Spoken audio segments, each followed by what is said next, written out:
Welcome to the You're Worth It podcast with Coach Ha-Keem. Career conversations with leaders you need to know.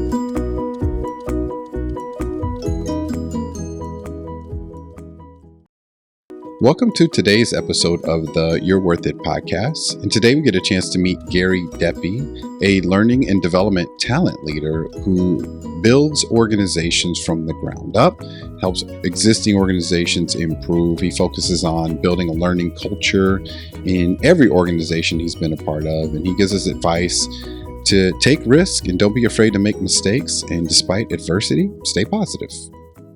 Let's meet Gary. Well, hello. I want to welcome Gary Deppe to the You're Worth It podcast. It's our third episode, and I just want to say thanks for joining. We're glad to have you. And so with that, let me why don't we start by letting the listeners know a little bit about who you are? Well, before I do that, thanks for asking me to be on. It's been fun to watch the work that you've been doing over the last several years since we worked together, so it was an honor to be asked. A little bit about me. I consider myself a learning and talent development nerd. Walking through Central Park several years ago, had this epiphany that my purpose in life was to develop others to be their best, and that my best days are developing others.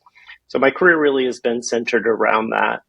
I would say, rather than getting into the nitty-gritty of companies, I would say the last several roles, probably the last 4 roles, have been those of being a builder. I come into organizations to either build from the ground up or rebuild learning and talent development functions. That includes rethinking or rehashing what the organization of the team looks like, identifying the talent on the team, putting into place processes, practices, as well as thinking about the technology to support it, and ultimately to build the learning culture. My last couple roles have been in very diverse types of organizations. So I worked for a mortgage lending company, was the last role that I had. Prior to that, I was in direct selling in a consumer goods type scenario, beauty industry, and then even when we worked together back at Cargill, which was food ingredients. So the work that I do, even though it's been similar, has been in very, very different types of organizations. No, it's great. And then, it's interesting. People use the word, nerd. And I think back in the day, that used to have maybe a negative connotation. And to me, when I hear it, I think of someone who's an expert in their field, someone who's very curious and very passionate around a particular topic or subject, someone who likes learning. And so I think very appropriate that you would call yourself or consider yourself a nerd in that space, because you are very passionate around that space. And the one thing I would say is, it sounds like, just listening to you, that you spend, when you say from the ground up, you mean it. Like when you outline some of the processes that you are, looking at before you even get to the structure and the people in them. So maybe could you just expound a little bit more on that? Because I think that's truly interesting when you talk about building from the ground up, and maybe some of the challenges with that. Sure. A couple of my roles, I've come into organizations that had no formal learning and development team. They may have had individuals that were training folks, but the organization had recognized that having learning as an enabler to the business was a way that was going to help them grow, be more productive, more efficient. And so coming into that organization was working with the senior leadership to identify the strategy for learning and development, or talent development as well, to understand what the key priorities for the organization were, so that the work that we did was aligned to that, and then put into place the team. In my last role, it really was the first ever learning and development department that they had. Wow.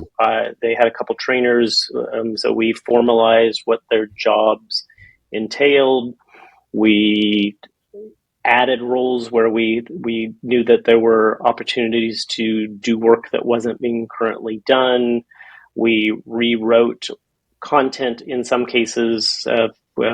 You've been in organizations where there might be tribal knowledge, there are information on PowerPoints in various places that look very differently. So formalizing, documenting, creating formal uh, training programs, and then again the system. So really trying to think about everything related to having a successful learning and development culture. In those cases that I've done that, that's probably been three organizations that I've had that chance to do that type of work, which I No, love. I love thinking about the future and building it at the same time. I think it's great, and you hit on it from the very beginning, talking about starting with the strategy, and so sitting down with the teams and understanding what they're trying to accomplish, where they want to go. It really starting with the strategy and then moving from there. And so I think as organizations are looking to do that, or that don't have that today, or looking to do that don't have it very well defined, or even looking for a refresh, which sounds like a great space for you. And where you could really add some value for those organizations. So I think that's really cool. Um, so, well, a question that I personally like and ask you is, I do find in general that one of the hardest things we have or can do is talking about ourselves. And I love the question, and in terms of, if you think about what you're really good at, how would you answer that? What would you say? My first response, of course, is ugh.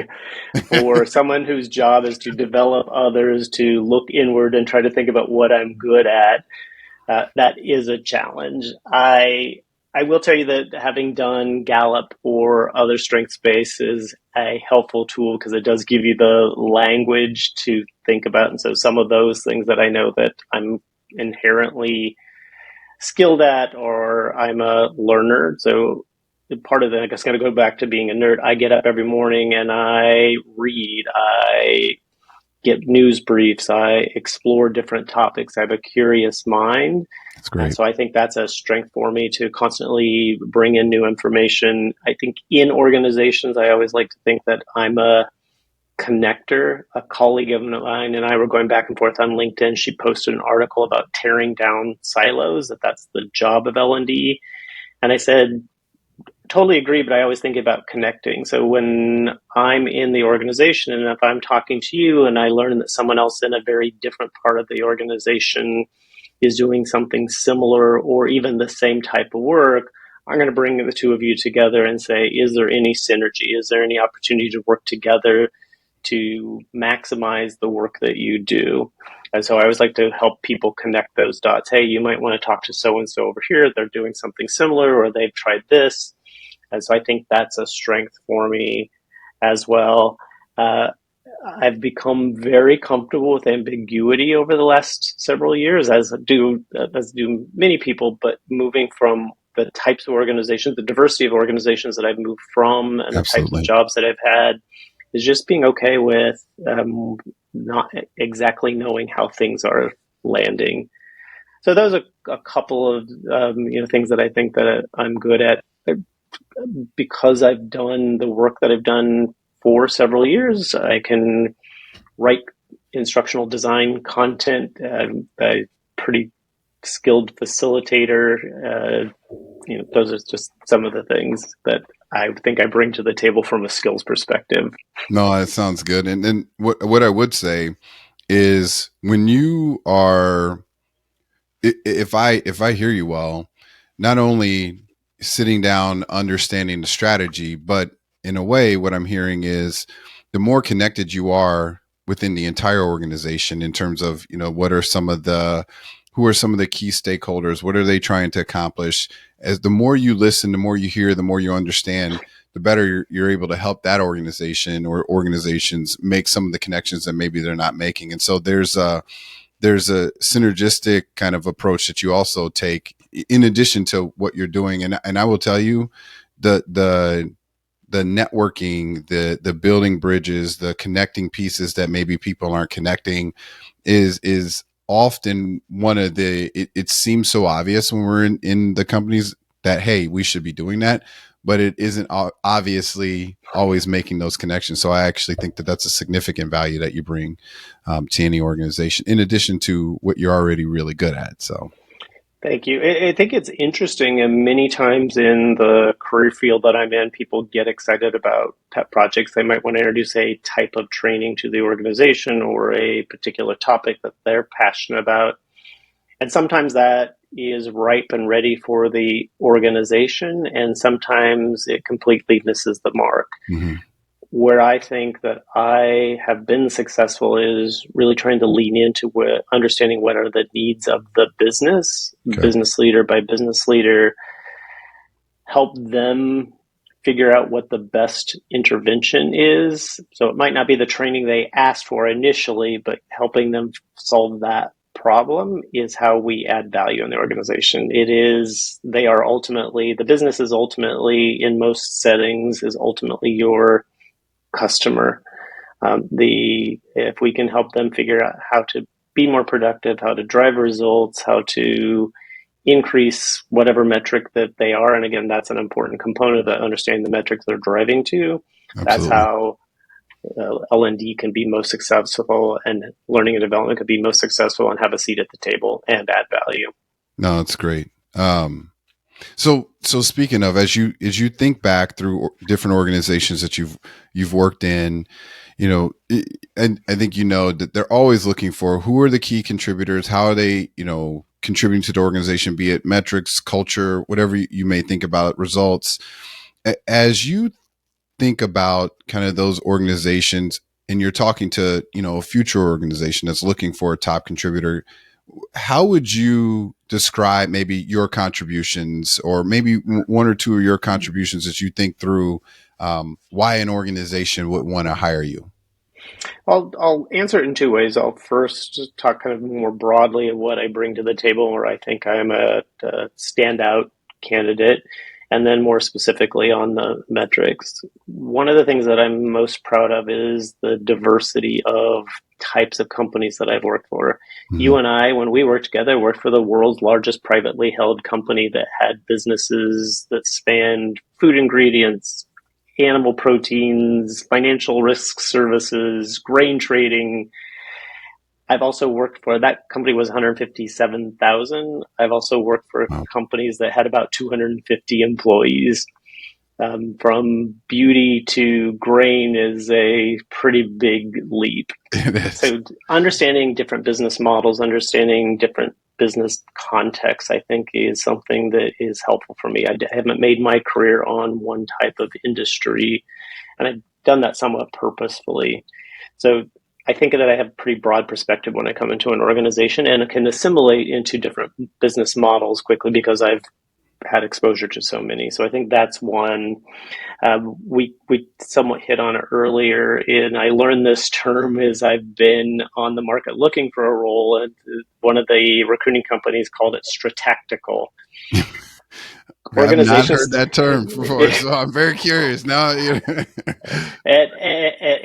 what it means is, can I think strategically, big picture, longer term, and at the same time roll up your sleeves and get work done and be more tactical? And I think most roles today, even at the levels that I'm applying for, there's an amount of that being tactical that's required.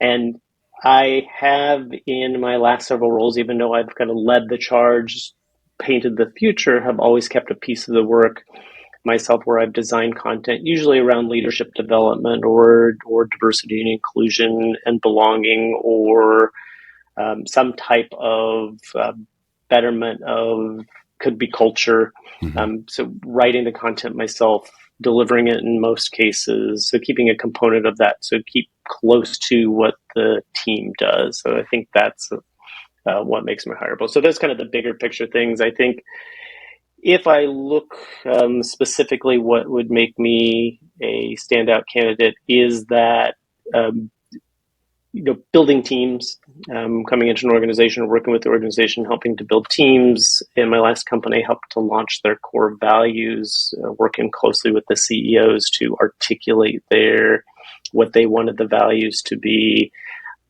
rolling them out to the organization, hardwiring them to things like talent acquisition, performance management, so that the core values weren't just words on a wall. I think that's important work. There's been programs that I've written at a former beauty company.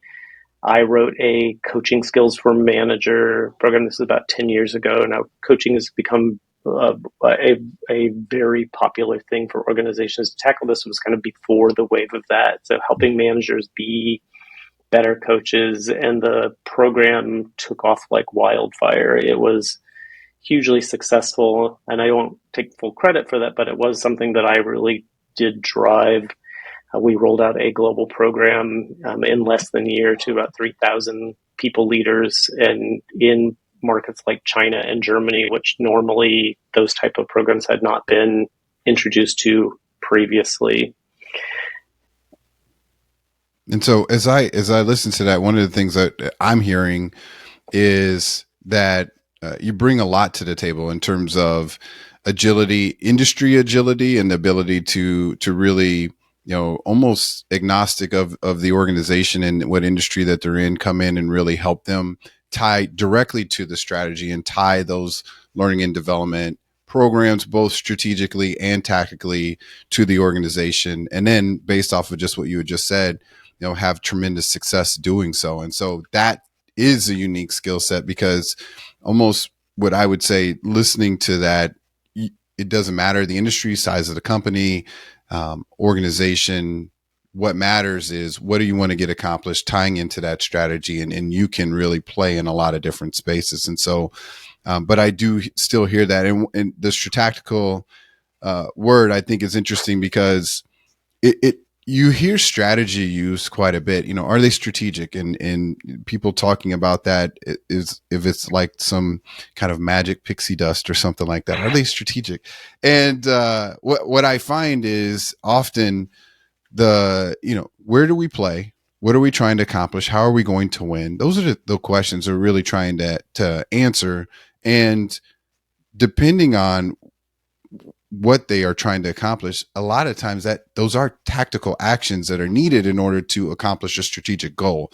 And so they're not, it's not one, sitting on high, sitting somewhere, coming down and making all these things happen. On the other hand, it is, you do have to take a step back and say, what are we trying to accomplish? How will we win? Where do we play? And then, to your point, how do you go out and execute it? And it sounds like you're very familiar with and have to do all of those in terms of helping the thing. So be it through your team, or be it yourself rolling up your sleeves, or still keeping a part of that almost kind of no matter where you go. So I think that is a very unique skill set, and something that the organization should be looking at as they think about, the value you can bring to them. Yeah, strategy is exactly what you talked about. It's that where to play, how to win, and then thinking, how do I reverse engineer? How do I take steps backwards to know that I'm going to get there? And then it is activating the plan and reiterating the plan, so that strategy typically is a 2 to 3 5 year venture, but you have to constantly, especially in today's market, have to constantly rethink: am I on track to where I wanted to be? Do I need to pivot anywhere? If I pivot, what gives? Many people try to Right. still do everything, and it's Right. like you have to make difficult decisions. Absolutely. And so, as you think about just some of the relationships you've had, with leaders in organizations, different parts of organizations, what are some of the best partnerships that you can think through, that you've been able to get a lot accomplished, or something you've been proud of, that relationship, in order to, maybe you've had in a previous role? I've been lucky that I've had some really tremendous leaders that I've worked for. Uh, a couple that you and I worked together with, that were, again, strong visionaries, but also incredibly strong on the execution component of it. And I would say the theme of those strong leaders have all been giving me enough space to make the mistakes that I need to make, Mm-hmm. but never fall off the cliff. One of them said, I've got a rope tied around you. I'm never going to let you fall, but I'm going to let you get as far over as you need to go. Right. And so I think having a leader like that to help you, I, in one case, worked for a terrific CEO who was passionate about the work that I brought to the organization. And I met with him frequently he would require I put a business plan together. He liked to say no to everything that I put in front of him from a financial perspective. And it usually would take me 3 tries to go back and put the plan in front of him. But he made me smarter, more focused, more diligent about doing what I needed to do to articulate the business plan. And I always knew he was going to say yes. It was just my job to figure out how to get him there. Yeah. And then probably one of the funnest relationships I had is I had a number two that reported to me, and she was crazy talented. Like, this woman had so much runway to grow, to go eclipse even my career. And she and I had exact opposite strengths. So the things that I knew that I was not good at, she was exceptionally good at. The things that I knew were growth opportunities for her, I was good at. And so we complemented each other. And she happened to be a lot of fun along the way. And so that dynamic, like, people would say, we want relationships like the two of you have in that organization. So, I would just, those are a couple different scenarios at different levels of strong relationships that I've had the fortune of having. Well, I think sometimes people think those things happen by accident, but just from our previous conversations that you knew when you and I had a chance to talk, and even before today, before talking in this, I know that the consideration, people really do. It does matter who you bring on your team, and you have to be thoughtful around what are those dynamics. And so I know it wasn't by accident that that person's skill set complemented yours, because I know you keep that in mind. And the other thing in terms of the partnership, when you say you knew eventually it was going to be a yes, I think it's because I don't know that that's always given with people, right? That it is going to be a yes, but what you continually share and think is that there's many different ways to get to an end result, right? And so what's the right way for this organization? And the reason why you knew you'd be successful is uh, because you're willing to adjust and adapt and figure out what's going to work for this organization. So it's just a matter of time and figuring out what's right. So I want to call that out. That's not always a given that it would be, but it is for you because you think that way. So I But appreciate that. funny enough, the individual who was my number two, I interviewed her.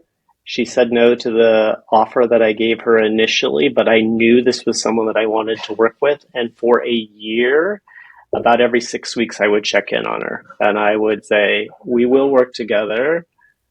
Are you ready yet? That's And wonderful. it took a year for her to come to make that decision. So I did have a good gut that that was a person that was going to be a good magic compliment to me. That's awesome. That's awesome. No, I think that's wonderful.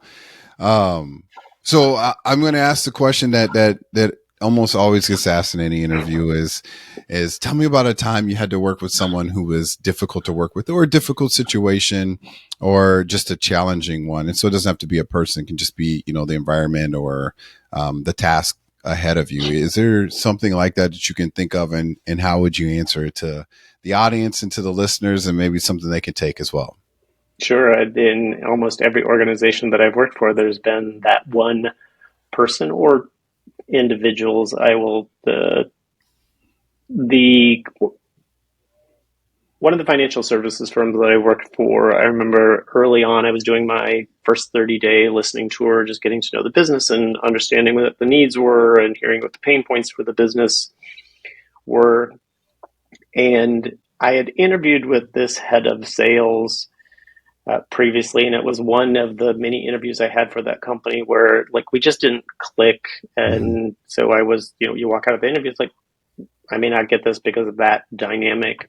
So I get hired. We have our first meeting, and I'm talking about all the things that we might think about doing, but it was most important. And what he said to me in that meeting was, we currently don't use any of the content your team produces. Mm-hmm. We don't even like to have your trainers deliver it. Granted, I just inherited all of this. He said, you don't do anything the way that we actually do business here. Oh my word! It's a fairly difficult, it's a little bit of a Yeah. challenge. So I knew this was going to be difficult, and so I made it my mission. He also had the lion's share of employees that were going to be trained, and because of the way the organization was structured, it was really the funnel into the business from a productivity perspective. So it was a relationship that I had to get right Yep. from that perspective, and I worked hard to do it. Shortly after that meeting, I did have to let go one of his colleagues, someone that had worked for him previously, he had a personal relationship with. And so I had to go to him and say, we have to let this individual go. Here's all the reasons. So I knew that I Yeah. was not setting myself well for success. Um, but through diligence, through, just continue to show up and deliver results, to be persistent and to take the feedback openly, Yep. we did shift that dynamic. Funny enough, he posted about a new role that he started recently and kind of reflecting on his career. And so I commented on LinkedIn about remembering a few places that we had had some really positive moments together, because that's did what happened. The relationship over time became super positive. And the way I always think about very difficult relationships is I always like to take a step back and say, what might be going on for them Hmm. that are causing them to be that way? What might I be doing to cause the friction? In most cases, it's also then articulating that, having that put everything on the table kind of conversation and owning what you want. One of my favorite things is always think about saying is, or anything that I should stop or start doing that would help us to be most productive together. And so really just trying to figure out the best way to work together. Doesn't always mean that you're going to have a work friendship with that individual, but if you can own your part of it, try to figure out where they're coming from, and then try to work persistently to alleviate any pain points they have and then deliver results for them. In almost every single case that I've had difficult relationships, they've become much more positive, if not, in some cases I've ended up having great relationships with people that I did not start to have relationships with in the Absolutely. beginning.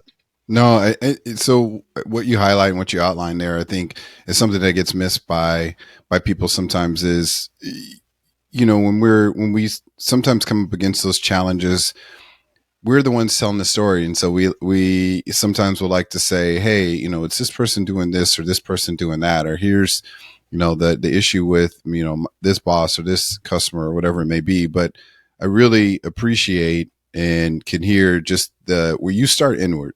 So what are the things that I can do differently? What are the things that I might be missing? And so I want to just call that out, because I don't, I just, when you interview people, a lot of times you really you're listening for that, but you don't hear it.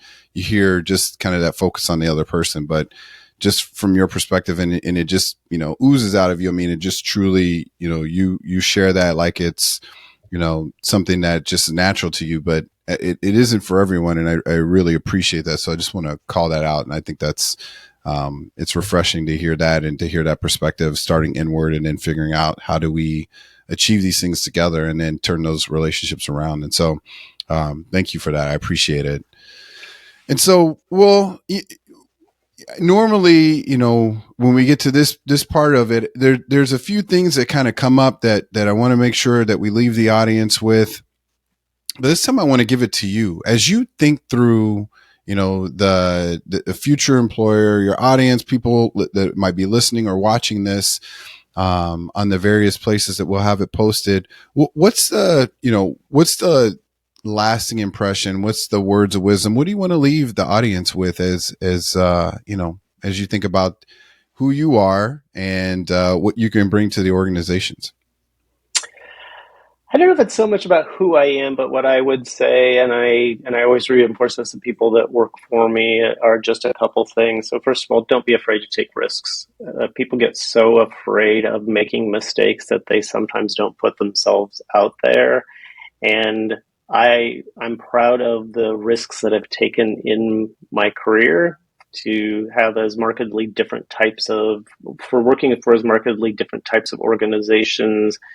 Uh, that was something that I knew I needed to step out on a limb and take those risks.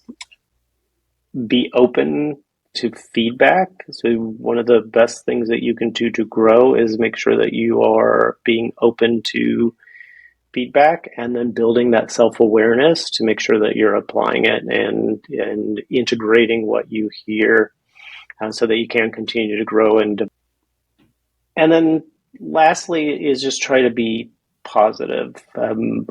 This is I've been laid off 3 times in the Mm-hmm. last 15 years, and it can be a huge downer. Some days are worse than others. But someone said recently to me, like, you always seem to be optimistic, and I do believe in that. Try to find the positive in everything. Try to look for the upside or silver lining. Call it what you will, and know that from there could be a learning for your own growth. And so rather than dwell in the past and try to say, why me, or what happened to me, why did this happen? It's all right. It happened. What did I learn from it? How can I apply this to the skill going forward? And what's the positive point of it? And so I think that if you can constantly look for that, and I'm not Pollyanna type positive. If anyone knows me, I can be very pragmatic and practical, but I do like to believe that I want to be optimistic in every situation.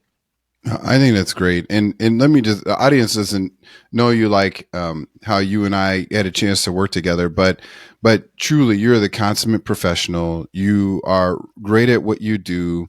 I think a lot of times and I hear this, outside of work as well, even outside of careers, a lot of times people like to focus on what they don't, right? What I don't have, or what's missing, or this, that, or another. And I really appreciate the fact that you think about, what we do. What are the commonalities that we have? What are the things that we can build on within these organizations? And if they don't have it, it isn't a negative. It's just an opportunity to pull it together. And I think as long as I've known you and been connected with you on LinkedIn and from work and things like that, you've been just extremely positive, supportive. I've appreciated the partnership and the relationship. And so I think, as I think through organizations and individuals listening to this, any organization, regardless of where they are, company, consulting, agency, whoever they really truly would be lucky to have you on their team. I think you're a wonderful leader. I appreciate the partnership and friendship throughout the years. And I really appreciate you saying yes to being on our third You're Worth It podcast episode, Gary. It's been truly my pleasure getting a chance to reconnect with you. And be able to present a small part of you to the world, and I'm hopefully we'll have more to talk about here, and we can share success stories along the way. Well, thank you, and it's been fun to watch all of your work, your book, your posts, and now the podcast. So best of luck to you, and great to remain connected after this many years. Absolutely. Well, there you have it. Thanks to Gary Deppe for joining us on today's episode, and we'll go from there. Thanks, Gary. Thank you. Thanks for taking the time to listen to the You're Worth It podcast. Our goal here is to help everyone achieve their career dreams. Take a minute to like our content, review our books, and never forget, you're worth it. For more You're Worth It podcasts, career insights, merchandise, and exclusive content, check out CoachHa-Keem.com.